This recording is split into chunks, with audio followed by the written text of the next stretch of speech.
नमस्कार, मी भाऊ तोरसेकर. तुम्ही बघत आहात प्रतिपक्ष.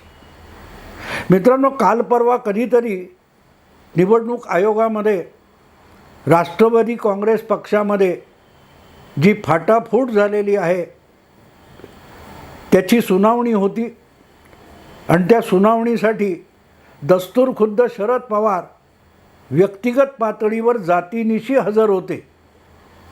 हे मी अगत्याने मुद्दाम का सांगतोय की ती सुनावणी जितका काय 2-4 तास झाली आणि त्यानंतर बाहेर पडले तेव्हा मग शरद पवार येत आहेत वगैरे ते कॅमेऱ्यामध्ये बातम्यांमध्ये दाखवलं गेलं आणि सुनावणी अपुरी राहिली. परत काहीतरी 9 तारीखला वगैरे आहे असं सांगण्यात आलं. त्यानंतर मग शरद पवारांचे खुद्द शरद पवारांपेक्षाही एकनिष्ठ असलेले अनुयायी आणि ठाण्याचा पठ्ठ्या असं ज्यांना अजित पवार म्हणतात ते जितेंद्र आव्हाड भयंकर प्रक्षुब्ध झाले होते. त्यांचा कंठ दाटून आला होता, आवाज गलबलला होता. कारण शरद पवारांना निवडणूक आयोगामध्ये 2 तास बसवून ठेवलं याचाच प्रक्षोभ जितेंद्र आव्हाडांना झाला होता. आणि जिथे वकिलांचे युक्तिवाद चालू होते त्यामध्ये शरद पवारांवर त्या युक्तिवादामध्ये जे गंभीर आरोप करण्यात आले अजितदादा गटाच्या वकिलाकडून, त्यामुळे जितेंद्र आव्हाड कमालीचे विचलित झालेले होते. अजितदादांच्या वकिलांनी तिथे सांगितलं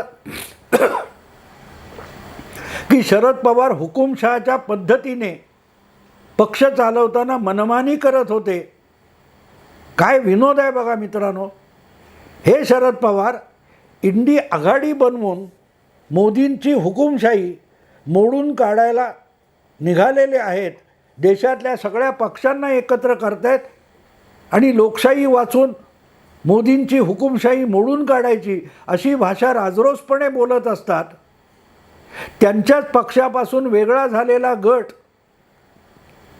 त्यांच्यावर निवडणूक आयोगामध्ये येऊन आरोप करतो की शरद पवार हुकुमशहासारखी पार्टी चालवत होते, पक्ष चालवत होते, मनमानी करत होते.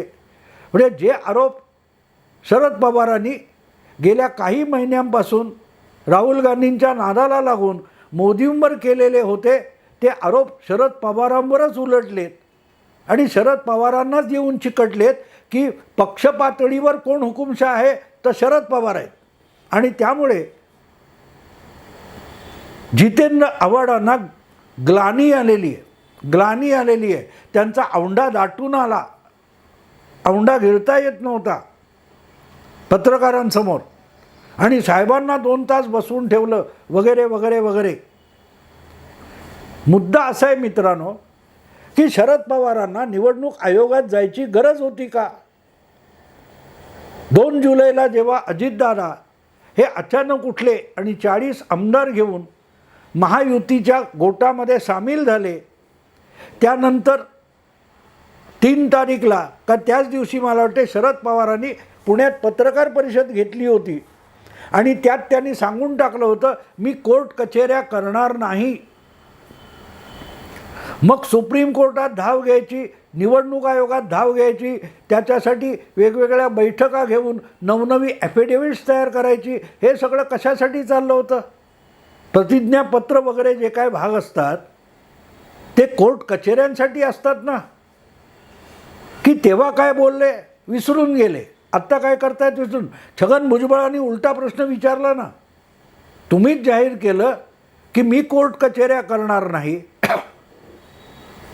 आणि तुम्हाला आठवत असेल तर आज ज्या हिरिरीने शरद पवार स्वतः उठून निवडणूक आयोगाच्या मुख्यालयात गेले त्या सुनावणीसाठी, तेच शरद पवार शिवसेना हे नाव आणि निवडणूक चिन्ह उद्धव ठाकरेंना डावलून एकनाथ शिंदेंना आयोगाने बहाल केलं. तेव्हा शरद पवार काय बोलले होते? ते म्हणाले ते गेलं गेलं विसरून जायचं, नव्याने सुरुवात करायची, नवं नाव नवा पक्ष घेऊन सुरुवात करायची. मग इंदिरा गांधींनी काय काय केलं होतं, किती वेळ केलं होतं, आपण काय काय केलं, हा सगळा इतिहास शरद पवारांनी त्या दुसऱ्या का तिसऱ्या दिवशी शिवसेनेच्या बाबतीत निकाल झाला निवडणूक आयोगाचा तेव्हा केलं होतं. मग आज तीच भूमिका खुद्द शरद पवार विसरलेत का, की आजकाल शरद पवारांना विसळ भोळेपणाचा आजार जडलेला आहे का, की आपणच बोलायचं, आपणच विसरून जायचं आणि नव्याने काहीतरी आणखीन बोलायचं. मुद्दा असा आहे माझा मित्रांनो, की तुम्ही कोर्ट कचेऱ्या करणार नाही आधी सांगितलं. उद्धव ठाकरेंनी असं काही सांगितलं नव्हतं, एकनाथ शिंदेंनी असं काही सांगितलेलं नव्हतं. ज्यावेळेला शिवसेनेमध्ये दुभंग झाला तेव्हा त्यांच्या आमदारांना एकनाथ शिंदेंच्या अपात्र ठरवण्याची वेळ आली तेव्हा त्यांनी थेट सुप्रीम कोर्टात धाव घेतली. उद्धव ठाकरे यांनी सुद्धा वेळोवेळी सातत्याने कोर्टावर अधिक विश्वास दाखवला, पण आपल्या पक्षावर आणि अनुयायांवर विश्वास दाखवला नाही, जनतेवर विश्वास दाखवला नाही. आणि जेव्हा त्याचा निकाल लागला तेव्हा शरद पवार सांगतात की झालं गेलं विसरून जायचं, नव्याने सुरुवात करायची. मग शरद पवार स्वतः नव्याने सुरुवात का करत नाहीत? कारण त्यांना असं वाटते की कोर्ट आणि महाराष्ट्रातली पोरकट पत्रकार मंडळी सारखीच आहेत. महाराष्ट्रातल्या पोरकट पोरसौदा बावळट पत्रकारांना शरद पवारांनी वाटेल त्या थापा मारायच्या आणि त्यांनी ते ब्रह्मवाक्य म्हणून चॅनेलवरून दाखवायचं, त्याच्यावर अग्रलेख लिहायचे, लेख लिहायचे, हे चालत राहिलं. पण म्हणून वस्तुस्थिती तशी नसते ना. मीडिया ट्रायल आणि कोर्ट ट्रायल यामध्ये जमीन आसमानाचा फरक असतो. माध्यमामध्ये वाटेल ते आरोप करून, वाटेल ते युक्तिवाद करून कोणालाही जिंकवणं आणि कोणालाही हरवणं सहज शक्य असलं तरी व्यवहार त्याच्यावर चालत नाही. व्यवहार कायद्याच्या कोर्टात चालतो आणि कायद्याच्या कोर्टामध्ये कायद्याच्या कसोटीवर मान्य होणारे, स्वीकारले जाणारे पुरावे किंवा साक्षीदार असावे लागतात. उल्हास बापट किंवा असीम सरोदे यासारखे कायदेतज्ञ, घटनातज्ञ आणून मीडियामधल्या ट्रायल जिंकता येतात. पण खऱ्या कोर्टातल्या खटल्यांना जिंकण्यासाठी भक्कम साक्षी, पुरावे, कागदपत्र, दस्तावेज लागतात. आणि त्यामुळे गंमत अशी आहे की शरद पवार तिथेच गडबडून गेलेले. कोर्ट कचऱ्या करणार नाही म्हणून सांगायचं आणि परत तेच करायला जायचं. मला आणखीन एक मुद्दा समजत नाही की एवढा मोठा डिस्प्यूट होता, एकनाथ शिंदे यांचं मुख्यमंत्री पद पणाला लागलं होतं, त्यांचा पक्ष हा पक्ष नाही असा जर निवडणूक आयोगाकडून निर्णय आला असता तर त्यांचं मुख्यमंत्रीपद धोक्यात आलं असतं, त्यांच्या 40 आमदारांची आमदारकी धोक्यात आली असती. एवढा सगळा धोका असतानासुद्धा एकनाथ शिंदे निवडणूक आयोगाच्या मुख्यालयात सुनावणीसाठी गेलेले नव्हते. उद्धव ठाकरे तर सगळंच गमावणार होते. तरीही उद्धव ठाकरे निवडणूक आयोगाच्या दिल्लीच्या मुख्यालयात सुनावणीसाठी गेले नव्हते. आपापले वकील पाठवले, त्यांना मदत करू शकणारे आपले अनुयायी इतर नेते पाठवले. एकनाथ शिंदेंचे गेले, कोण राहुल शेवाळे गेले असतील यांचे, तर त्यांचे अनिल देसाई, अनिल परब वगैरे गेले होते. पण उद्धव ठाकरे आणि एकनाथ शिंदे हे शिवसेनेतले दोन्ही बाजूचे प्रमुख नेते निवडणूक आयोगाच्या मुख्यालयात जी सुनावणी झाली तिथे गेलेले नव्हते. तब्बल 7-8 दिवस सुनावणी चालू होती, पण ते गेले नव्हते. मग शरद पवारांना या सुनावणीला जाण्याची गरज काय होती? स्वतः शरद पवार तर युक्तिवाद करणार नव्हते. युक्तिवाद करायला त्यांच्या वतीने कोणतरी वकीलच उभे राहणार होते. जसे एकनाथ शिंदे आणि उद्धव ठाकरे यांच्याबरोबर यांच्या वतीने जसे निवडणूक आयोगात सुद्धा वकिलांनी बाजू मांडली आणि त्यांना लागेल ती मदत करायला त्या त्या गटाचे इतर नेते हजर होते, मुख्य नेते नव्हते. मग शरद पवारांना ही हौस का आली की निवडणूक आयोगाच्या मुख्यालयात जायचं आणि सुनावणीच्या वेळेला हजर राहायचं? अजिबात गरज नसते. पण हाच तर शरद पवारांचा प्रॉब्लेम आहे. त्यांना राजकारण जिंकणं, निवडणुका जिंकणं, डावपेच जिंकणं यापेक्षा माध्यमांच्या लढाईमध्ये जिंकणं याची आजकाल इतकी हौस आलेली आहे की प्रत्यक्षात तोंडघशी पडणं, पराभूत होणं, हास्यास्पद ठरणं हे सुद्धा चालतं, पण प्रसिद्धी मिळाली पाहिजे याकडे आपला शरद पवारांचा भर असतो. आणि म्हणूनच ते निवडणूक आयोगाच्या मुख्यालयात त्या सुनावणीसाठी हजेरी लावायला गेले होते. खरं तर त्याची बिलकुल गरज नव्हती. आता आणखीन एक गंमत सांगतो. ही जी सुनावणी व्हायची होती त्याच्या आदल्या दिवशी मराठीतल्या अनेक पत्रकारांनी काही काही दिव्य शोध लावले. शरद पवारांनी निवडणूक आयोगाचाच करेक्ट कार्यक्रम केला वगैरे वगैरे. कारण शरद पवारांनी हात हलवले नाहीत, नाक खाजवलं की कानाला हात लावला तरी करेक्ट कार्यक्रम होत असतो मराठी माध्यमामध्ये. शरद पवारांनी काय केलं होतं तर सगळ्या विविध राज्यातल्या राष्ट्रवादी काँग्रेसच्या प्रदेशाध्यक्षांना बोलवून एक ठराव करून घेतला आणि आपण अध्यक्ष आहोत, त्याचं काय प्रतिज्ञापत्र केलं वगैरे वगैरे, ठीक आहे ते सोडून द्या. त्याचा या निवडणूक आयोगासमोरच्या सुनावणीशी काडीमात्र संबंध नव्हता. तुमचे वकील तिथे युक्तिवाद करणार होते आणि ज्या वेळेला अशा घटना घडतात तेव्हा वकिलाचा सल्ला फार अगत्याचा असतो. कारण या सगळ्या गोष्टी कायद्याच्या चौकटीत होत असतात. तुम्ही बरोबर आहात की चूक आहे हे कायद्याच्या चौकटीत ठरावं लागतं. शरद पवार पावसात भिजले याला कोर्टाच्या आणि कायद्याच्या सुनावणीमध्ये काडीचीही किंमत नसते, कवडीची किंमत नसते. तुम्ही गरम पाण्याने आंघोळ करा किंवा कोसळणाऱ्या पावसात भिजता भाषण करा, याचा कोर्टाच्या सुनावणीवर, निवडणूक आयोगातल्या कायदेशीर सुनावणीवर काडीमात्र प्रभाव पडत नाही, हे पहिलं लक्षात घ्या. आणि त्यामुळे अशा सगळ्या कोर्ट कचेऱ्या वगैरे वगैरे करताना तुमचे वकील काय सांगतात आणि आजवरच्या निकालाच्या आधारे, निर्णयाच्या आधारे आपण काय काय केलं पाहिजे हे वकील सांगतात. त्याच्यानुसार आपल्या प्रत्येक गोष्टी केल्या पाहिजेत. उद्धव ठाकरेंना त्याची गरज वाटत नाही. ते आदेशावर पक्ष चालवतात. खुद्द शरद पवारांनीच सामनाला दिलेल्या मुलाखतीत सांगितलं होतं की जसा तुम्ही शिवसेना पक्ष चालवता तसं सरकार चालवता येत नाही. मग शरद पवारांनी सुद्धा एक गोष्ट बारकाईने समजून घेतली पाहिजे. ज्या प्रकारे तुम्ही मराठी माध्यमातल्या खुळचट पत्रकारांना हाताळता त्या पद्धतीत सुप्रीम कोर्ट, हायकोर्ट आणि निवडणूक आयोग यांना हाताळता येणार नाही. इथे एक चाकोरी ठरलेली आहे आणि त्या चाकोरीतूनच तुम्हाला जावं लागेल. आणि त्यामुळे जे काय गल्लत तुम्ही नेहमी वेगवेगळ्या राजकीय डावपेचात करता ते डावपेच कोर्टाच्या कसोटीवर आणि कायद्याच्या कसोटीवर टिकणारे नसतात.